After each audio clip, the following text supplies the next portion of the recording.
Halo teman-teman semuanya.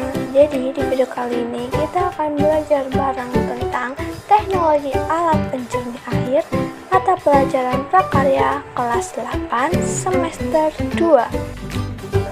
Jadi di bab teknologi alat pencernih air ini kita akan membahas dua hal.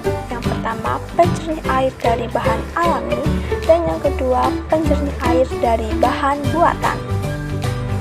Yang pertama, kita akan membahas pencernih air dari bahan alami.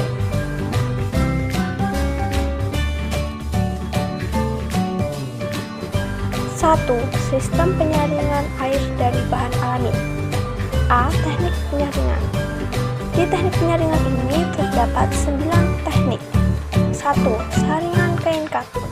Saringan kain katun ini yaitu penyaringan air dengan kain katun. Yang kedua, saringan kapas. Saringan kapas adalah penyaringan air dengan kapas. Yang ketiga, aerasi. Aerasi adalah pencernihan air dengan menambahkan oksigen. Dan yang keempat, saringan pasir lambat atau SPL, yaitu saringan dengan pasir sebagai lapisan atas dan lapisan kerikil sebagai lapisan paling bawah, sehingga air akan berjalan melewati pasir terlebih dahulu, baru melewati kerikil.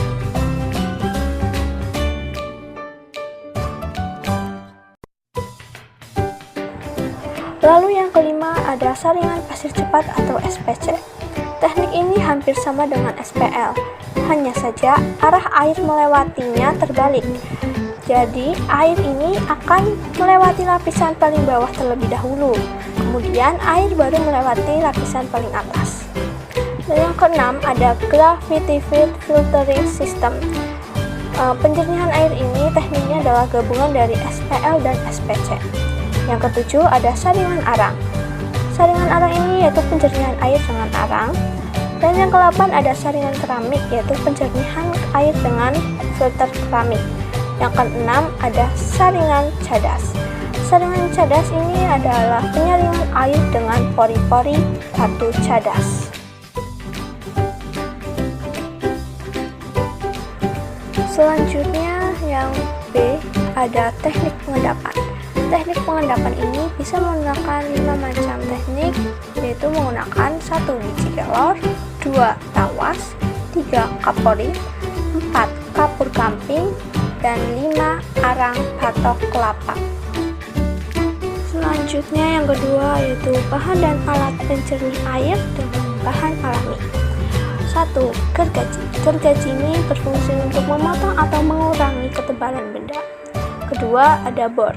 Bor ini berfungsi untuk membuat atau memperbesar lubang benda seperti kayu. Yang ketiga ada pisau yang berfungsi untuk memotong atau menghaluskan benda. Serta yang keempat yaitu palu, berfungsi untuk menancapkan paku ke benda-benda tertentu seperti kayu misalnya.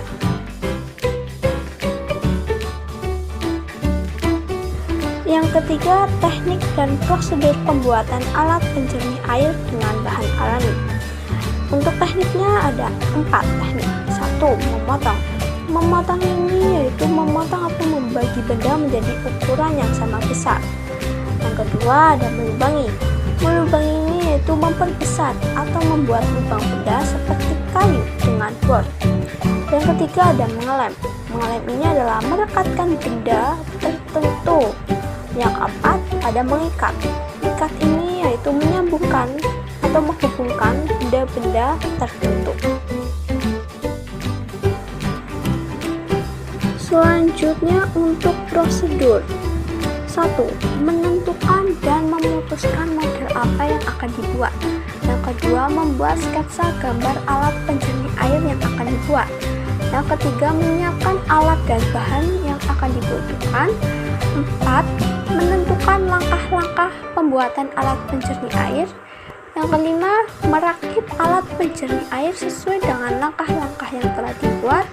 Dan yang terakhir atau yang keenam, menguji alat pencernih air yang telah dibuat. Selanjutnya untuk yang kedua yaitu pencernih air dari bahan buatan. 1. Bahan dan alat pencernih air dengan bahan buatan. Untuk bahan yang pertama ada klorin tablet. Klorin tablet ini untuk membunuh bakteri, virus, dan kuman. Yang kedua ada pasir aktif. Pasir aktif ini berwarna hitam untuk menyaring air sumur. Yang ketiga ada resin softener. Resin softener ini berfungsi untuk menurunkan kandungan kapur. Dan yang keempat ada resin kation. Resin kation ini digunakan untuk di industri air minum.